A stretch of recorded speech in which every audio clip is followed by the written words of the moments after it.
Good morning दोस्तों, डी नोबली सिविल सर्विस एकेडमी में आपका स्वागत है। आज हम करंट अफेयर का चौथा पार्ट लेकर के आए हैं आपके सामने।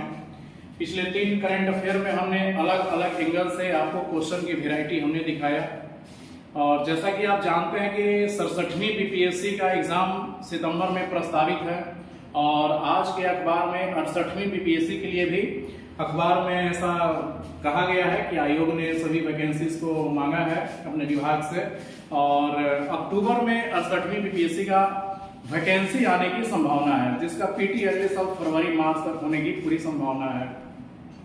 तो अगर आप बीपीएससी का कोई भी एग्जाम अगर या इंडिया का कोई भी एग्जाम अगर आप क्लियर करना चाहते हैं तो करंट अफेयर उसमें भूमिका बहुत ज्यादा है। हम करंट अफेयर की इसी सीरीज को लाए हैं और बहुत बार ऐसा देखा गया है कि स्टूडेंट करंट अफेयर के माया जाल में बहुत फंसे रहते हैं। तो हमने बहुत उन चुनिंदा करंट अफेयर्स को हमने लाया है जो सिर्फ टू द पॉइंट है और सिर्फ एग्जाम बेस्ड है। आप हमारे पढ़ाए हुए करंट अफेयर को देखने के बाद पिछले प्रीवियस ईयर के जितने भी सारे पेपर आए हुए हैं आप तुलना करके देखिएगा। लगभग जहां से हम आज बताते हैं या आपको बताया गया उसी के आसपास से वो करंट अफेयर पूछे जाते हैं। तो चलिए दोस्तों शुरू करते हैं आज के करंट अफेयर। भारत सरकार ने पिछले साल ही एक घोषणा किया था कि अब से भारत में सिंगल यूज प्लास्टिक पर पूर्ण प्रतिबंध लगाया जाएगा। हालांकि इसकी डेट तो 1 जनवरी 2022 से रखी गई थी कि सिंगल यूज प्लास्टिक पर पूर्ण प्रतिबंध लगा दिया जाएगा, लेकिन ऐसा संभव नहीं हो सका। लेकिन फिर एक डेट निश्चित किया गया और उस डेट के बाद सिंगल यूज प्लास्टिक पर पूर्ण प्रतिबंध लगा दिया गया है। और बीपीएससी का ऐसा रहा है, इतिहास रहा है कि वो ऐसे फैक्चुअल क्वेश्चन वो ज्यादातर वो पूछा जाता है। तो बस आपको इसमें वही एक चीज याद करना है, इसके डेट को याद रखना है। इसके डेट याद रखना है कि 1 जुलाई 2020 से प्रतिबंधित करने के लिए गजट अधिसूचना में 12 अगस्त पिछले साल 2021 को ही जारी कर दिया गया था। यानी कि 12 अगस्त 2021 पिछले साल ही ये गजट भारत सरकार ने निकाल दिया था कि अगले साल हम 1 जुलाई 2022 से प्रतिबंधित करेंगे और यह लागू भी हो चुका है। बस आपको बस इतना ही फैक्ट्स याद रखना है कि सिंगल यूज प्लास्टिक पर प्रतिबंध लग गया है, पूरे भारत में लगा है, सिर्फ बिहार की बात नहीं है, पूरे भारत में लागू है। इसका डेट आपको याद रखना है, 1 जुलाई 2022 से प्रतिबंधित है। अब थोड़ा सा इसके विस्तार में अगर बीपीएससी और गहराई में अगर पूछ लिया तो आपको थोड़ा सा ये जानना है कि यह कौन से मंत्रालय के अंतर्गत आता है। तो यह केंद्रीय पर्यावरण मंत्रालय के तहत ये आता है और केंद्रीय पर्यावरण मंत्रालय में एक डिपार्टमेंट है, उसका नाम है, डिपार्टमेंट का नाम है आपका पर्यावरण वन एवं जलवायु परिवर्तन मंत्रालय। ये उसी के अंडर में ये पर्यावरण वन एवं जलवायु परिवर्तन मंत्रालय है। और फिर केंद्रीय प्रदूषण नियंत्रण बोर्ड, ये उसके अंदर का एक विभाग है। सेंट्रल पॉल्यूशन कंट्रोल बोर्ड, ये उसके अंदर का ये विभाग है। तो ये कौन सा मंत्रालय? केंद्रीय पर्यावरण मंत्रालय, या उसी को आप ये कह सकते हैं जलवायु पर्यावरण वन एवं जलवायु परिवर्तन मंत्रालय। अब आप हमें कमेंट में लिख करके बताइए कि इसके मंत्रालय किसके पास है, कौन मंत्री हैं इसके। और इसके केंद्रीय प्रदूषण नियंत्रण बोर्ड, इसका एक विभाग है, उसी विभाग ने इसको रेगुलेशन में लाया है। और कौन से एक्ट, कौन से कानून के तहत? तो केंद्र सरकार ने एक नियम बनाया है, एक्ट पास किया है, प्लास्टिक कचरा प्रबंधन संशोधित नियमावली 2021। यानी कि पिछले साल प्लास्टिक कचरा प्रबंधन संशोधित नियमावली ये लाया गया, यानी कि पहले से बना हुआ था, उसी नियम एक संशोधित करके ये लिख दिया गया कि प्लास्टिक की बनी हुई चीज अब पूरे भारत में बैन हो जाएगी और इसकी डेट भी घोषणा कर दिया गया है। अब थोड़ा सा हम आपको लेकर के चलते हैं कि इन चीजों में कौन कौन से चीजों को ये प्रतिबंधित किया गया है।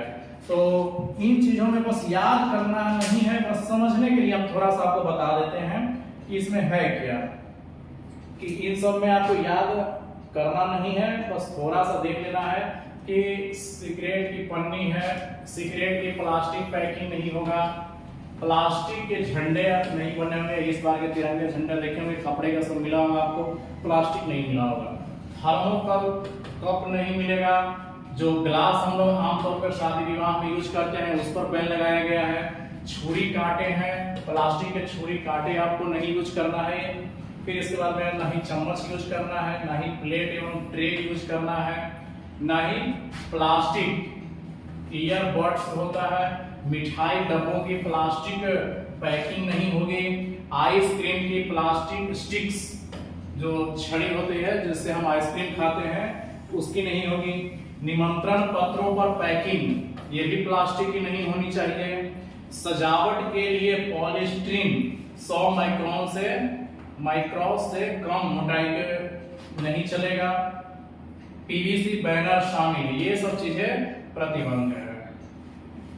तो देखते हैं आगे कि सरकार ने प्रतिबंध तो लगाया है और क्या क्या चीज को है, इनमें गुब्बारों के लिए प्लास्टिक स्टिक्स जो हम लोग गुब्बारा होता है उसमें नहीं यूज कर सकते हैं, सिगरेट की ये पैकिंग, तो ये सब चीजें जो है ये सब चीजें प्रतिबंध के लिस्ट में रखा गया है। और भारत सरकार इस पर प्रयास कर रही है इसको बैन लगाने के लिए।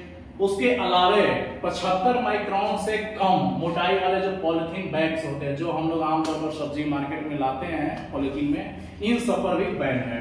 1 सितंबर 2021 से ही उस पॉलिथीन बैग्स पर प्रतिबंध लगा दिया गया है और जबकि 120 माइक्रोन से कम मोटाई वाले पॉलिथीन बैग्स का उपयोग भी 1 दिसंबर 2022 से प्रतिबंधित रहेगा, यानी कि दिसंबर से आने वाले। तो कुल मिलाकर के कहना यह है कि प्लास्टिक से बनी हुई बहुत से ऐसे छोटे छोटे चीज जो वातावरण को हानि पहुंचाते हैं, भारत सरकार ने इस पर बैन लगा दिया है और ये आने वाले समय के लिए बहुत ही उपयोगी ये क्वेश्चन है।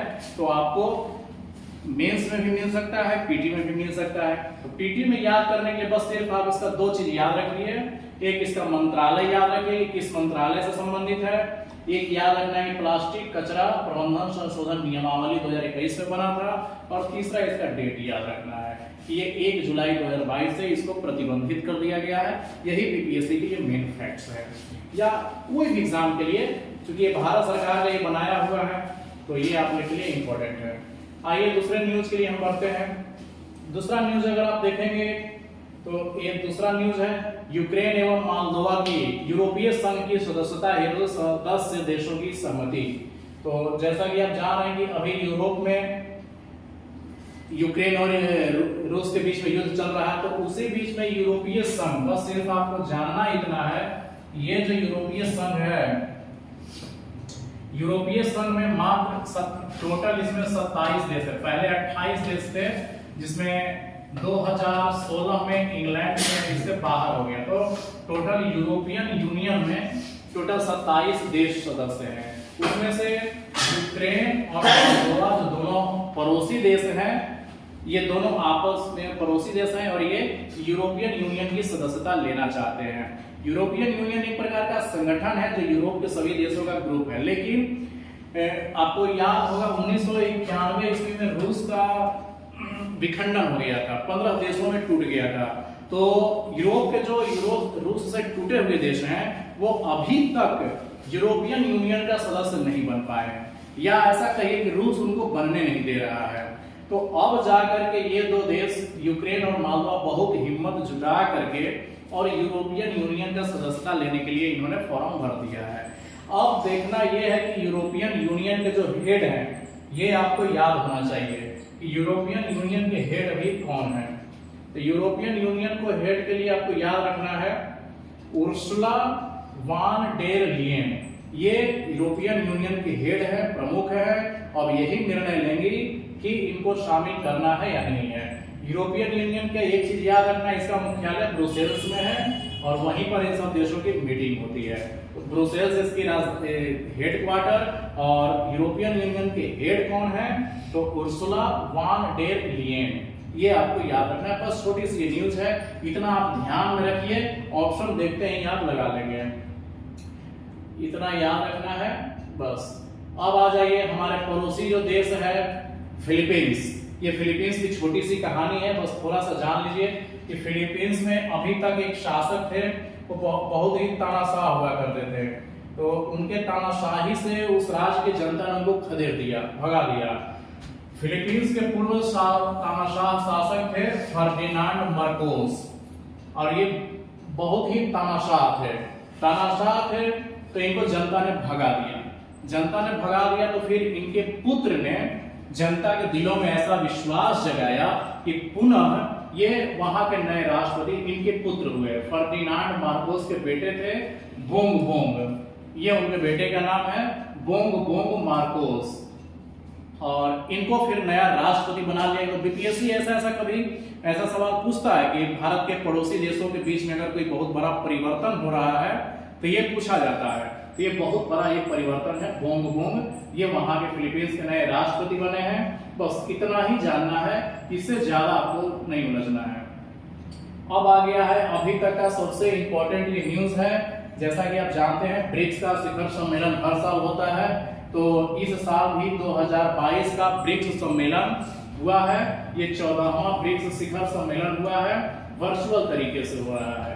2020 के बाद से ही सभी आयोजन वर्चुअल तरीके से हो रहे हैं। अब आपको सिर्फ जानना इसमें दो चीज है आपको, वैसे पहले से थोड़ा बहुत आपको पता होगा कि ये ब्रिक्स में 5 देश शामिल हैं। इसमें 5 देश हैं, ब्राजील है, रसिया है, इंडिया है, चाइना है एंड साउथ अफ्रीका है। 5 देशों का एक ग्रुप है और इसके अभी हर साल इसकी वर्चुअल मीटिंग होती है 5 देशों की, और हर बार बीपीएससी हो या यूपीएससी हो, पीटी हो या मेंस हो, वो सवाल पूछता है। तो आपको ये याद रखना है कि 23 से 24 जून यानी 1-2 दिन 2022 का ये चीन की अध्यक्षता में, चीन की मेजबानी में यह सम्मेलन वर्चुअल तरीके से ही संपन्न हुआ है। 5 सदस्य देश लोग जुट गए थे वहां पर, और 5 देश के राष्ट्राध्यक्ष वहां पर किए हैं, मेजबानी किए हैं। बस आपको इसमें ये याद रखना है कि इस बार का जो 14वां, पिछला साल 13वां शिखर सम्मेलन भी वर्चुअल तरीके से ही आयोजित हुआ था, और पिछले साल 2021 में भारत में हुआ था। इस बार चाइना में हुआ है, अगले साल 2023 में साउथ अफ्रीका में होगा। तो इसका बस आपको थीम याद रखना है वर्चुअल तरीके से, foster high quality BRICS partnership usher in a new era for global development, ये थीम है। हो सकता है बीपीएससी कभी कभी ऐसा थीम पूछ ले, और पूछा भी है पिछले सालों में, और कभी कभी यूपीएससी का तो ये फेवरेट थीम रहता है, वो तो खूब पूछा जाता है उसमें। यही ब्रिक्स के नेताएं हैं, ब्रिक्स शिखर सम्मेलन हुआ है, तो ये आपको याद रखना है। देखिए पिछले शुरुआत से लेकर अब तक कौन कौन सा ब्रिक्स शिखर सम्मेलन हुआ है। तो शुरुआत जो हुआ है ये 2009 से ये ब्रिक्स शिखर सम्मेलन की शुरुआत हुआ है। देख लीजिए 2009 से सबसे पहला हुआ था रूस में, दूसरा 2010 में ब्राजील में, 2011 में फिर चीन में हुआ, 2012 में एक बार फिर इंडिया में पहली बार 2012 में इसकी अध्यक्षता किया। इसके बाद 2013 में फिर दक्षिण अफ्रीका, 14 में फिर फोर्टलेजा ब्राजील ने किया इसकी अध्यक्षता, 15 में उफा रूस में हुआ, 16 में फिर एक बार भारतीय को इसकी मिला मेजबानी, तो फिर ये गोवा में हुआ, 2016 में भारत ने किया, शियान में चीन में फिर किया, 17 में हुआ, फिर 18 में जोहान्सबर्ग में हुआ, और 19 में ब्राजील में हुआ, और फिर 20 में रूस की मेजबानी में ऑनलाइन संपन्न हुआ, क्योंकि उसी समय कोरोना का प्रकोप था तो इसलिए ऑनलाइन हुआ।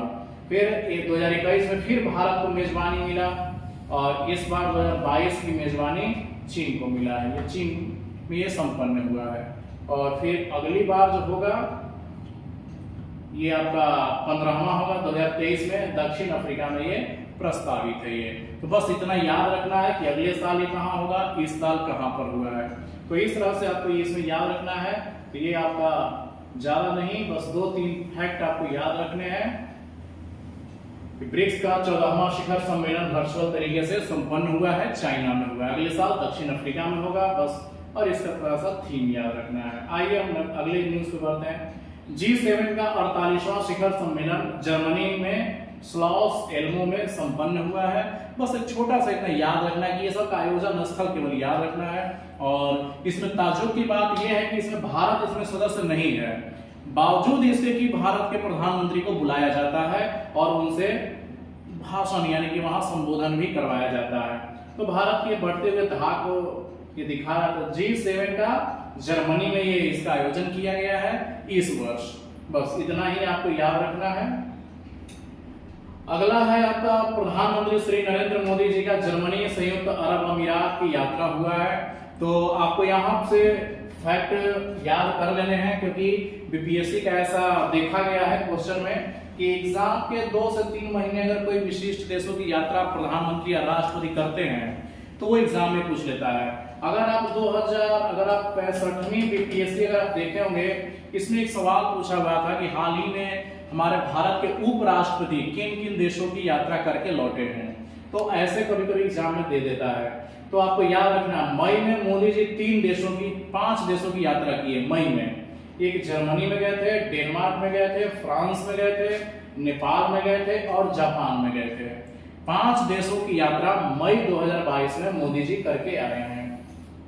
तो इन पर बहुत सारा कमेंट भी बनाया जाता है। बहुत लोग कहते हैं कि मोदी जी अपने देश में रहते कहाँ हैं, लेकिन वो अपने दुनिया के देशों में ये संबंध बढ़ाने के लिए जाते हैं। वहाँ के व्यापारिक संस्थानों से वो मीटिंग करते हैं। भारत में निर्यात बढ़ाने के लिए ये सब वो विदेश की यात्राएं करते रहते हैं। तो मई में वो 5 देशों की यात्रा किए हैं और इन सबके साथ कुछ न कुछ मोदी जी समझौता करके आए हैं।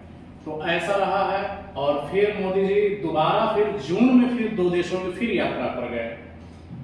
एक तो गए थे आपका जर्मनी में ही वो आयोजन हुआ था, G7 की मीटिंग हुआ था, तो उस मीटिंग में गए थे जर्मनी में। और फिर उधर से लौटते समय सोचे कि चलो संयुक्त अरब अमीरात से मिल लिया जाए। चूंकि इसलिए गए थे कि संयुक्त अरब अमीरात के एक जो वहां के खलीफा ये राष्ट्रपति थे, उनकी निधन हो गया था। तो निधन पर उनको शोक व्यक्त करने के लिए जाना जरूरी हो गया था। क्योंकि यूएई बहुत ही हमारा पार्टनर देश रहा है और बहुत ही अच्छा रिलेशन रहा है और निर्यात में बहुत ज्यादा इसका एक स्थान है, इसलिए यहाँ पर जाना जरूरी हो गया था। तो मोदी जी वहां से जर्मनी से लौटते समय ये आए। अब आपको यहाँ से ये याद रखना बहुत जरूरी है कि यहाँ के राष्ट्रपति का नाम क्या था। तो राष्ट्रपति शेख खलीफा बिन जायद अल नहियान, ये वहां के राष्ट्रपति थे। इनकी मृत्यु हो चुका है और हो सकता है बीपीएससी इनके बारे में एग्जाम में पूछ लेगा। ये बहुत वीवीआई है, ये ऐसे करके पूछा जा सकता है कि खलीफा बिन जायद अल नहियान किस देश के ये राष्ट्रपति रह चुके हैं, ऐसे सवाल पूछा जा सकता है। इन्हीं के पुत्र को फिर राष्ट्रपति बना दिया गया। अब इनके पुत्र का भी वही नाम है जो इनके पिताजी का नाम था, शेख। ये तो इनके पुत्र का ये नाम है, उनके पुत्र का नाम है शेख मोहम्मद बिन जायद अल नहियान, ये उनके पुत्र का नाम है। तो पिता और पुत्र का लगभग में एक ही नाम है, तो ज्यादा इसमें नहीं दिक्कत होगा। तो इस तरह से आपको ये याद रखना है। तो आपको बस इतना ही याद रखना है। ये मोदी जी गए हैं वहां पर और शेख साहब से मिल रहे हैं, बहुत आत्मीय लगाव के साथ मिल रहे हैं। अबू धाबी में गए थे, वहां से मिले हैं। तो ये आपको याद रखना है। उससे भी ज्यादा याद रखना है कि गल्फ कंट्री में यूएई हमारा ऐसा पहला देश है जिसमें हमने एक समझौता किया। ऐसा समझौता अभी तक हमने गल्फ कंट्री से नहीं किया है। देखिए क्या किया गया है। संयुक्त अरब अमीरात ने समग्र सामरिक भागीदारी समझौता कॉम्प्रिहेंसिव स्ट्रेटेजिक पार्टनरशिप एग्रीमेंट पर हस्ताक्षर 18 फरवरी 2022 को हुआ है और 1 मई 2022 से यह लागू भी हो चुका है। कॉम्प्रिहेंसिव इकोनॉमिक पार्टनरशिप है, यानी कि बहुत सारे सामानों पर टैक्स फ्री होगा। भारत से कुछ आयात किया जाएगा उस पर फ्री रहेगा, यहां से कुछ निर्यात किया जाएगा उस पर फ्री रहेगा। तो गल्फ कंट्री में भारत और यूएई के मजबूत रिश्ते को ये दिखाता है। तो ये बहुत ही इंपॉर्टेंट है क्योंकि अभी तक गल्फ कंट्री में किसी भी देश के साथ ऐसा नहीं हुआ है समझौता, जो हमने संयुक्त अरब अमीरात के साथ ये समझौता किया है। इसलिए यहां से बीपीएससी से पूछे जाने की बहुत ज्यादा संभावना है। इसे आप नजरअंदाज बिल्कुल मत करिएगा इसको। चलिए आगे हम न्यूज़ पे बढ़ते हैं। अब कुछ इंडेक्स की बात करते हैं। इंडेक्स में ऐसा देखा गया है कि अभी भारत के बारे में जो भी इंडेक्स आया है वो सब निचले पायदान पे है। जैसे ग्लोबल लिबिलिटी इंडेक्स की दृष्टि से वियना रहने के लिए सबसे उपयुक्त शहर है। भारत के मात्र 2 ऐसे शहर हैं जो रहने के योग्य हैं, लेकिन वो भी बहुत पीछे हैं। एक है आपका दिल्ली और एक है मुंबई। दिल्ली का स्थान 112वां स्थान है और मुंबई का 117वां स्थान है। लाइबिलिटी मतलब कि जीवन पूरे विश्व में कौन ऐसा जगह है जहां से रहने में किसी भी प्रकार को आपको परेशानी नहीं होगा, नहीं ट्रैफिक का मसला मिलेगा, ना ही इंटरनेट का प्रॉब्लम होगा, ना ही कोई चीज में आपसे क्राइम होगा। ये सब पैमाना देखा जाता है।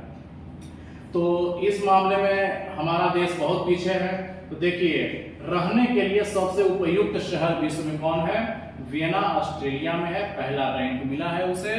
तो ऐसा आप मान सकते हैं कि वियना में आप रहेंगे तो आपका काम बहुत जल्दी फटाफट होगा। ना तो ट्रैफिक जाम मिलेगा, ना ही वहाँ प्रदूषण मिलेगा, ना ही शोरगुल मिलेगा, पर्यावरण बहुत अच्छा मिलेगा, स्कूल की व्यवस्था वहाँ मिलेगा, कानून व्यवस्था एकदम हमेशा फुल प्रूफ मिलेगा। ऐसे आधारों पर तैयार किए जाते हैं। तो ऐसे हमारा देश है। और सबसे लास्ट में जो देश है 172वां स्थान पर दमिश्क को मिला है, सीरिया, जहां पर बिल्कुल ही रहने लायक नहीं है। लागोस है, त्रिपोली, अल्जीरिया, अफ्रीकी सब देश है, कराची भी उसी में थोड़ा सा है। तो इस तरह से आपको देखिएगा तो मिलेगा। लेकिन इसमें हमारा जो देश है, हमारे देश का स्थान आया है आपका, कितना आया है? 112वां और 117वां। ये 2 पॉइंट सिर्फ याद रखना है, कभी कभी पूछ लिया जाता है, तो ये इतना आपको याद रखना है। एक अगला इंडेक्स है कि ग्लोबल पीस इंडेक्स 2022, 163 देशों में भारत का 135वां स्थान है, बहुत ही नीचे है। अब ये सब इंडेक्स हमें सोचने पर मजबूर कर देता है कि जो भारत आज आजादी का 75वीं वर्षगांठ मना रहा है, उसमें भी हम खुशहाल नहीं है। हमारे पास शांति नाम का कोई चीज नहीं है। 163 देशों में हम 135वें स्थान पर है, तब जाकर के कुछ न कुछ संदेह होता है। और ऐसा कभी कभी देखा गया है कि विदेशी कंपनियां सब स्थित है और भारत को थोड़ा सा नीचा दिखाने के लिए भी ये सब ऐसे ऐसे इंडेक्स बनाते रहते हैं। हालांकि हम देखेंगे इसमें कि सर्वाधिक शांति वाले पहले 12 राष्ट्र कौन से हैं। तो देखिए, सबसे शांति जहां पर बिल्कुल ही शांति का मतलब सिर्फ ये नहीं है कि वहां पर शोरगुल नहीं होगा। शांति का मतलब ये है कि आपके जीवन की जो भी आवश्यकताएं हैं सहज ढंग से प्राप्त होगा। तो आइसलैंड पहले स्थान पर है। तो ये आइसलैंड पहले स्थान पर ही क्यों है? यहाँ जनसंख्या बिल्कुल नहीं है। अब आप सोच करके देखिए, एक घर में अगर 15 लोग हैं और एक घर में मात्र 2 लोग हैं, तो ये तो ऑटोमेटिक पता है कि 2 लोग जहां रहते हैं वो ज्यादा शांति से रहेंगे, जबकि 15 लोगों का अगर कोई परिवार है तो वहां जरूर कोई ना कोई अशांति फैलाते रहेगा। इसी पैमाने पर ये लोग नापते हैं। अब आइसलैंड में मात्र बहुत कम जनसंख्या है। अब भारत जितना जनसंख्या वाले देशों के साथ कोई तुलना करे तब उसे समझ में आएगा कि शांति को स्थापित करना कितना मुश्किल काम है। अब यहाँ कोई आदमी ही नहीं रहता, जो भी लोग रहता है सब पढ़े लिखे, सब पैसे वाले रहते हैं। तो ये लोग दूसरे काम में, चोरी चमारी सब में लगे ही नहीं रहते हैं, तो क्या होगा? तो ऐसे पैमानों पर ये लोग जब तय करते हैं तब यहाँ पर भारत में सवाल उठना लाजमी है। तो सवाल उठने लगते हैं। सबसे लास्ट में इसमें अफगानिस्तान को रखा गया है कि यहाँ तो बिल्कुल ही अशांति है, यहाँ एकदम शांति नहीं है। यमन, सीरिया, रूस को भी ये देखिए कहाँ पर ये लोग रखे हैं, 160वें स्थान पर। क्या ऐसी बात है कि रूस में अशांति है? शांति नहीं है। तो ऐसे इन सब संस्थाओं पर ज्यादा विश्वास नहीं करता है सब देश, क्योंकि ये लोग अपने अपने ढंग से दूसरे देशों को नीचा दिखाने के लिए सब करते हैं। और अब आप देखिए कि हमारा जो ये भारत है 35वें स्थान पर, 135वें स्थान पर। हमसे ज्यादा शांति संपन्न भूटान को दिखाया गया है, हमसे ज्यादा शांति संपन्न नेपाल को दिखाया गया है, चीन को दिखाया गया है, श्रीलंका को दिखाया गया है। आज आप जाकर के देखिए श्रीलंका की हालत क्या हुआ है।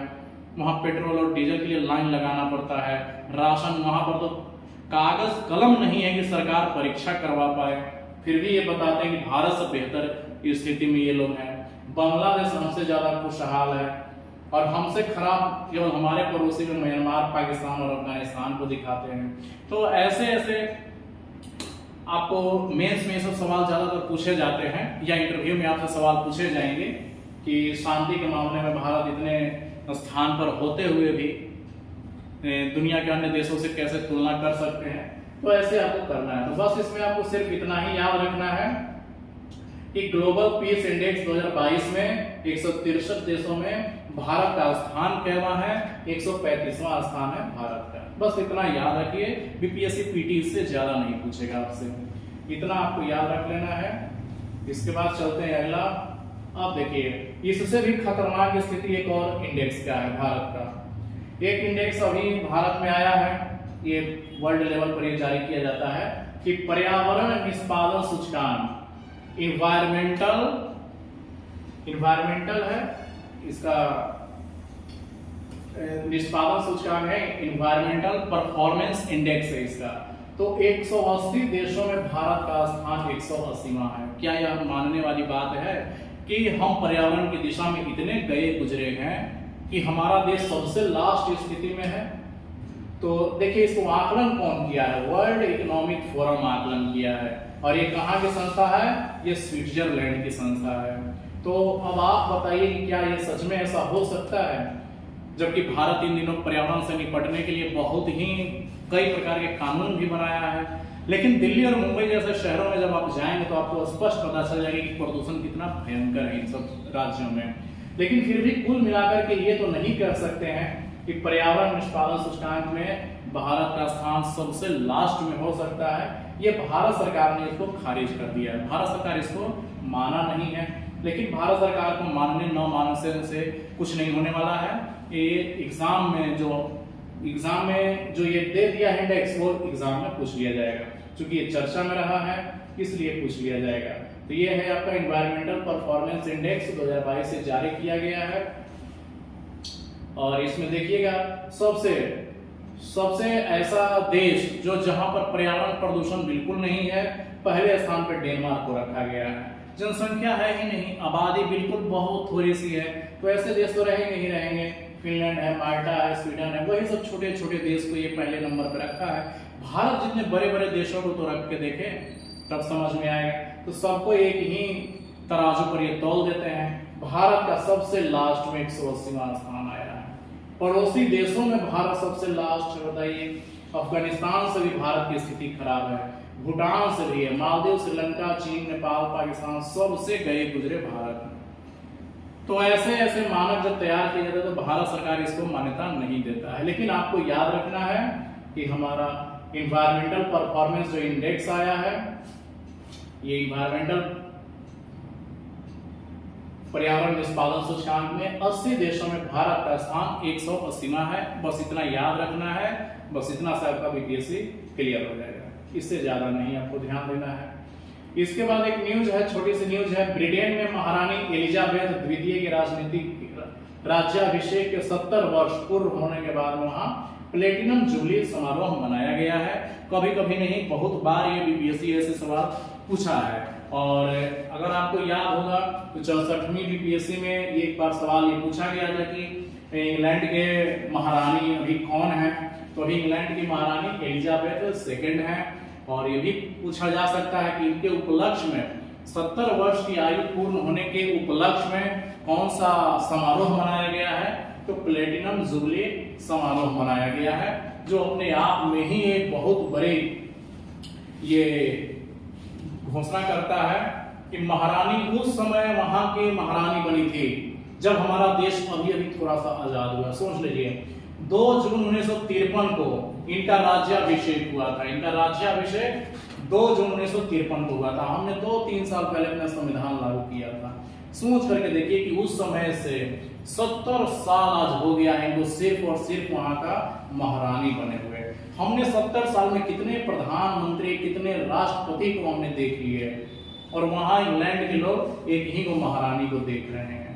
पता नहीं लोग उगते भी हैं कि नहीं उगते हैं देख करके। बस आपको सिर्फ ये याद रखना है कि उनकी उम्र जो हो गई है 96 वर्ष की हो गई है। इसका मतलब है कि 26 साल की जब वो रही होंगी तभी वो इंग्लैंड की महारानी बन गई थी। आज 96 साल हो गया है और उन्होंने इसी 96 साल में सोने का ये उनके लिए बग्घी तैयार किया गया। सोने की बग्घी पर वो बैठ करके और समारोह में निकली थी वो। तो बस थोड़ा सा जानने वाला ये चीज है कि 70 वर्ष तक के सिंहासन पर रहते हुए महारानी एलिजाबेथ द्वितीय ने अमेरिका के 14 राष्ट्रपतियों से भेंट की है। बहुत बड़ी उपलब्धि है। 14 प्रधानमंत्री इस काल में रहे हैं। इंग्लैंड के 14 प्रधानमंत्री बदल गए। इन 70 वर्षों में विभिन्न देशों के 100 शासन प्रमुखों की मेजबानी उन्होंने किया है। तो इस तरह से आपको ये जानना है महारानी के बारे में। बस थोड़ा सा ये नॉलेज रखना है कि इंग्लैंड के बारे में, क्योंकि बीपीएससी ये सवाल पूछ सकता है यहाँ से। इसके बाद आगे चलिए थोड़ा सा है, स्वतंत्र व्यापार समझौते हेतु भारत यूरोपीय संघ वार्ता का पुनः प्रारंभ किया गया है। और ये पिछले साल 65वीं बीपीएससी के 66वीं बीपीएससी के मेंस में ये सवाल यहाँ से पूछा गया है। ये सवाल यहाँ से पूछा गया है कि स्वतंत्र व्यापार समझौते हेतु भारत और यूरोपीय संघ यानी फ्री ट्रेड एग्रीमेंट ये करने के लिए बातचीत चल रहा है भारत और यूरोपीय यूनियन से। यूरोपियन यूनियन का मतलब हो गया 27 देशों का समूह है यूरोपियन यूनियन, उनसे ये वार्तालाप चल रहा है। बस इतना याद रखना है बस।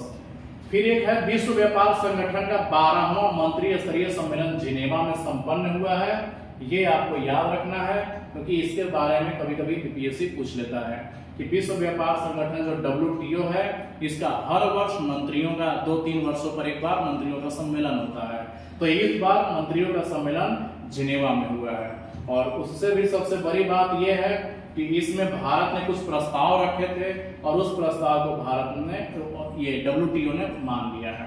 इसमें यह रखा गया था कि जो अभी कोविड-19 के टीका जो बन रहा है तो जो देश बनाता है उसका तो उस पर पेटेंट हो जाता है। अब जो वो दाम रखता है वही सबको खरीदना पड़ेगा।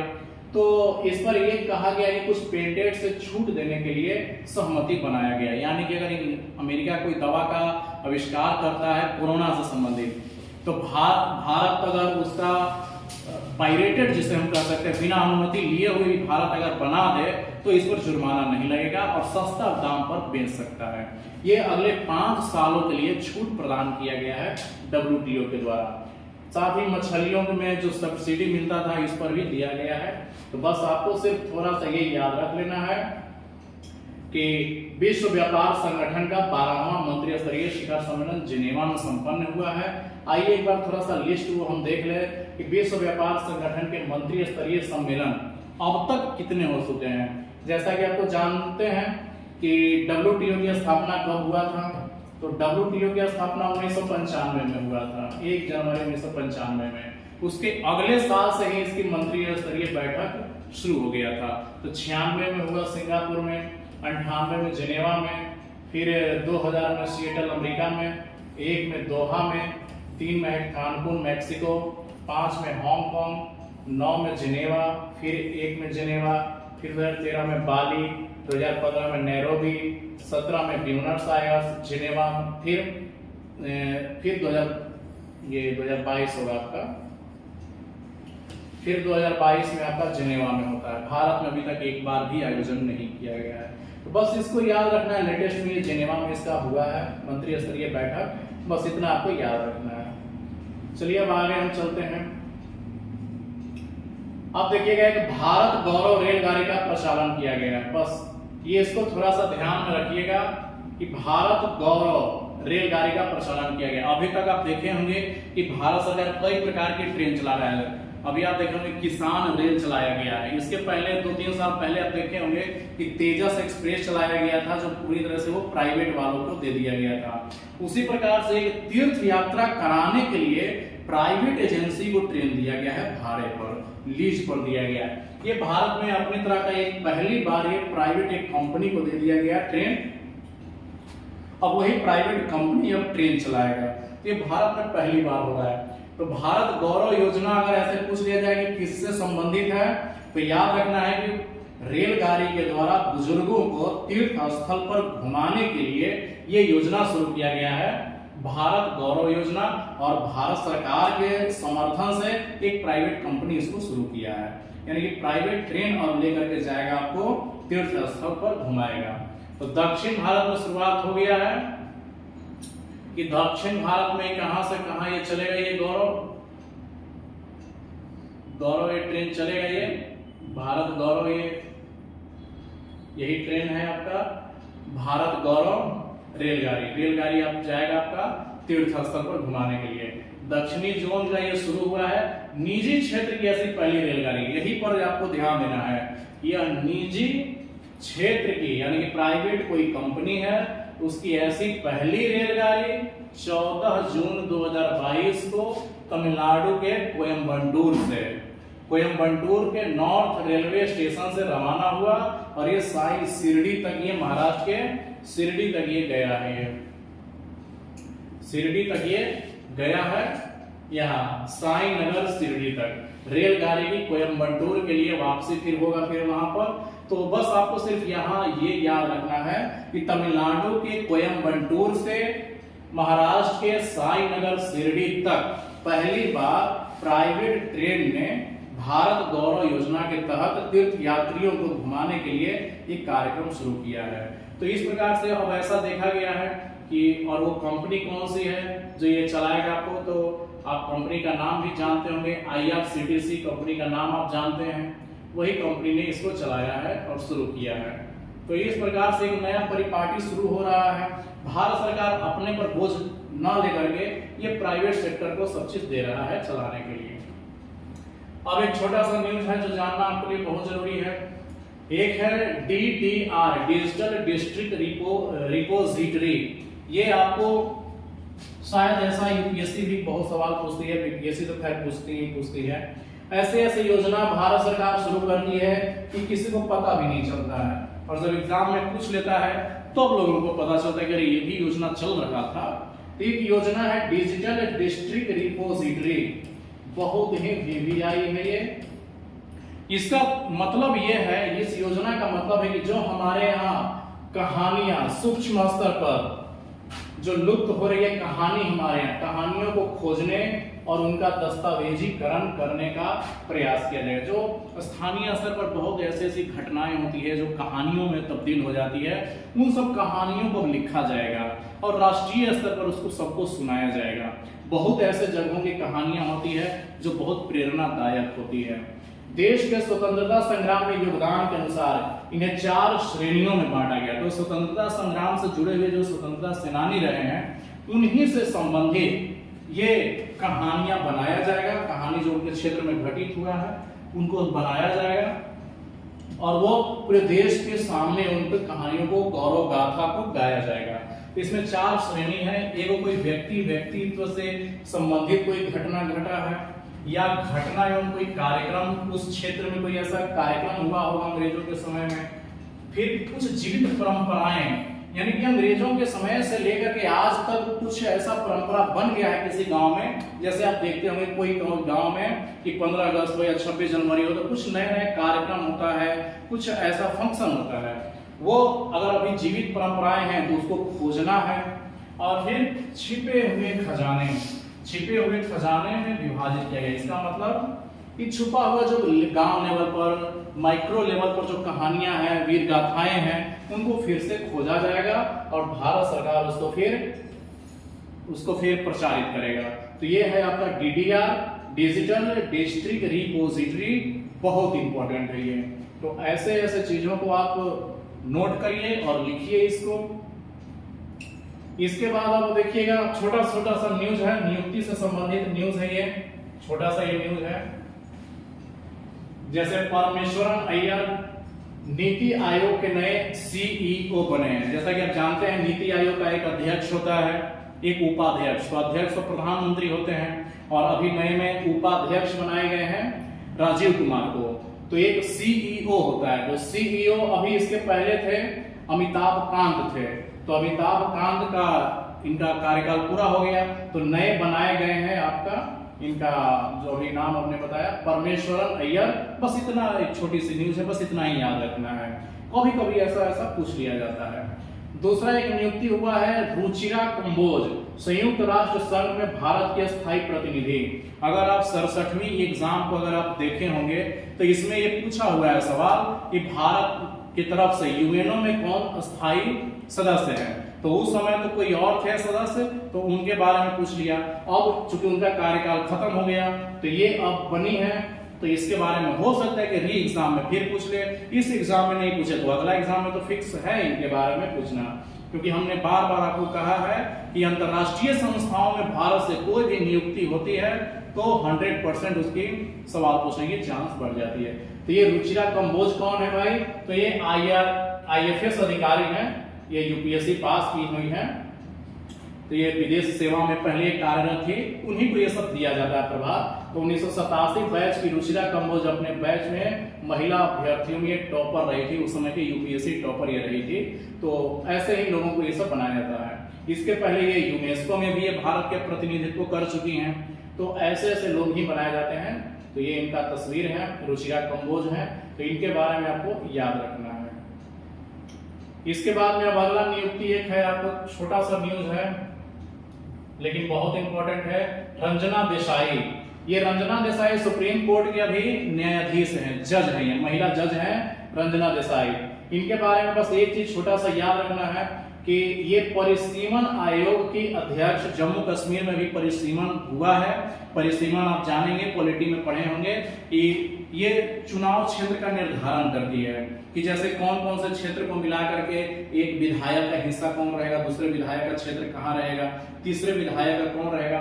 तो अभी तक स्वतंत्रता के बाद से लेकर आज तक मात्र 4 ही परिसीमन आयोग गठित हुए हैं और ये 5वां एक परिसीमन आयोग वैसे ये राज्य के लिए है, सिर्फ स्पेशल राज्य के लिए। तो ये आपसे पूछा जा सकता है कि जम्मू कश्मीर के परिसीमन आयोग के अध्यक्ष कौन हैं, तो आपको बताना है ये रंजना देसाई है। और ये कौन है अभी वर्तमान में सर्वोच्च न्यायालय की सेवानिवृत्त न्यायाधीश है। हाँ, ये जज रिटायर कर चुकी है, अब सेवानिवृत्त हो गई है। तो इनके बारे में बस इतना याद रखना है। इनके बारे में हमने बहुत बार गेस किया है। अब एक क्रिकेट से है, आज का लास्ट ये है आपका करंट।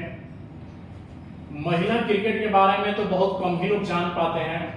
हम लोगों ने भी बचपन में जब महिला क्रिकेट के बारे में सुनते थे तो विश्वास ही नहीं होता था कि महिलाएं भी क्रिकेट खेलती है, क्योंकि आसपास में कहीं हम लोगों ने देखा ही नहीं महिलाओं को क्रिकेट खेलते हुए, लड़कियों को क्रिकेट खेलते हुए। तो बहुत हम लोग बचपन से ही मिताली राज का नाम सुनते आ रहे थे। तो ये मिताली राज क्रिकेट में आज एक जाना पहचाना नाम हो गया है और ये क्रिकेट से संन्यास ले चुकी है। तो आप देखे होंगे कि जब इसके पहले जो 66वीं बीपीएससी हुई थी, तो 66वीं बीपीएससी में जब महेंद्र सिंह धोनी संन्यास लिए थे और उन्हीं के साथ एक और खिलाड़ी ने संन्यास लेने की घोषणा किया था, तो बीपीएससी ने सवाल पूछ लिया था कि महेंद्र सिंह धोनी के साथ वह कौन सा खिलाड़ी है जिसने संन्यास लेने की घोषणा किया है। तो क्रिकेट पर नजर रहता है, जिस तरह से आपका नजर है, आयोग का भी पूरी नजर क्रिकेट पर रहता है। तो क्रिकेट से संबंधित मिताली राज के बारे में तो इस बार या अगले बार एग्जाम में आना 100% तय है। बस आपको इनके बारे में छोटा सा इंफॉर्मेशन ये रखना है कि अंतर्राष्ट्रीय क्रिकेट में ये संन्यास लेने की घोषणा 8 जून 2022 को ही कर दिया था इन्होंने। अंतर्राष्ट्रीय क्रिकेट से पहले 2019 में इन्होंने T20 क्रिकेट से संन्यास ये ले लिया। जब ये 17 वर्ष की थी तभी से ये क्रिकेट खेलना ये शुरू कर दी थी और 1999 से ही ये मैच खेल रही है। तभी से हम लोग बचपन से इसको सुनते हुए आ रहे हैं। तो बस इतना इनको जानना है और कुछ नहीं जानना है इनमें, बस इतना ही है। तो आज हमने जो करंट अफेयर आपको बताया है, इसको पूरी तरीके से एक नोट आप बना लीजिए, क्योंकि बगैर नोट बनाए हुए आप एग्जाम पास नहीं कर सकते हैं। और एक सूचना आपके लिए ये है कि 68वीं बीपीएससी का हमारे पास एक नया बैच स्टार्ट होने वाला है। अगर आप बिल्कुल जीरो लेवल से 68वीं, 69वीं, 70वीं बीपीएससी के लिए तैयार होना चाह रहे हैं तो आप आकर के हमारे यहाँ बीपीएससी का पीटी मेंस क्लास ज्वाइन कर सकते हैं और आप डेमो क्लास लेकर के देख सकते हैं। हम लोग बहुत ही अच्छे ढंग से यहाँ पर बहुत अच्छे अच्छे फैकल्टी हम लोग बुलाए हुए हैं और बिहटा में एक गौरव का विषय है कि हम लोगों ने पहली बार यहाँ लड़कियों के लिए विशेष छूट दिया है और बहुत सारे आर्थिक रूप से जो कमजोर स्टूडेंट हैं उनके लिए हम लोगों ने बहुत ही प्रयास किया है कि उनको पटना और दिल्ली न जाना पड़े, बल्कि दिल्ली और पटना के ही टीचर यहाँ पर आए। हम ये व्यवस्था कर रहे हैं। तो आपसे निवेदन है कि आप इस वीडियो को बिल्कुल पढ़ें और अपने दोस्तों में शेयर करें। धन्यवाद।